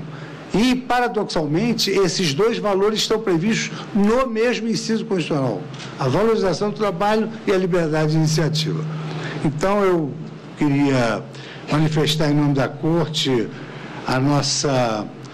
o nosso júbilo pela realização dessa audiência, que foi muito importante, marca, digamos assim, a natureza democrática do processo judicial, que, por vezes, as suas decisões têm como conteúdo a manifestação das próprias partes interessadas.